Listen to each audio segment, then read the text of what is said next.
സംസ്ഥാന ടൂറിസം വകുപ്പിന്റെയും ജില്ലാ ടൂറിസം പ്രൊമോഷൻ കൌൺസിലിന്റെയും ആഭിമുഖ്യത്തിൽ ശ്രീകൃഷ്ണപുരം ബാപ്പുജി പാർക്കിൽ 2 ദിവസങ്ങളിലായി നടന്ന ശ്രാവണ പൊലിമ ഓണാഘോഷ പരിപാടികൾ സമാപിച്ചു. ആഘോഷ പരിപാടിയുടെ സമാപനം കെ പ്രേംകുമാർ MLA ഉദ്ഘാടനം ചെയ്തു.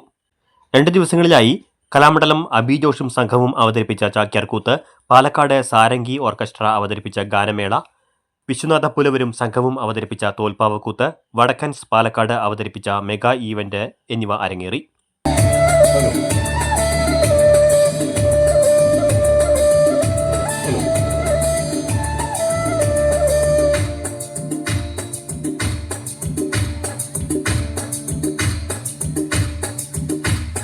La la la la la la la la la la la la la la oh la la la ശാന്തമീ രാത്രിയിൽ വാദ്യഘോഷാദികൾ കൊണ്ടുവാ കൊണ്ടുവാ എടുത്തു വെച്ചിട്ട കാൽപാദം പദയാത്ര എന്ന് വെച്ച് കഴിഞ്ഞാൽ നിസ്സാരപ്പെട്ട യാത്രയൊന്നുമല്ല. അനവധി ദൂരം സഞ്ചരിക്കാനുണ്ട്. ഒരു കാലെടുത്തങ്ങോട്ട് വെച്ച് കഴിഞ്ഞാൽ എന്താ ഉണ്ടാവുക? പണ്ടത്തെ കാലത്തെ വഴിയുടെ അവസ്ഥയൊക്കെ അറിയാലോ. ഒരു കാല് ഇവിടെ വെച്ചാൽ അടുത്ത കാല് കുഴിയിലായിരിക്കും. ഇപ്പൊ അങ്ങനെയൊന്നും അല്ലാട്ടോ.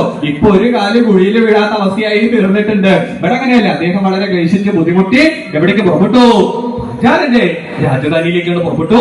അവിടെ ചെന്നു പഞ്ചാരന്റെ രാജധാനി എങ്ങനെ കാണേണ്ട താമസം. ബ്ലോക്ക് പഞ്ചായത്ത് പ്രസിഡന്റ് സുനിത ജോസഫ്, ഗ്രാമപഞ്ചായത്ത് പ്രസിഡന്റ് സി രാജിക, ഗ്രാമപഞ്ചായത്ത് അംഗം MK ദ്വാരകനാഥൻ എന്നിവർ സംസാരിച്ചു.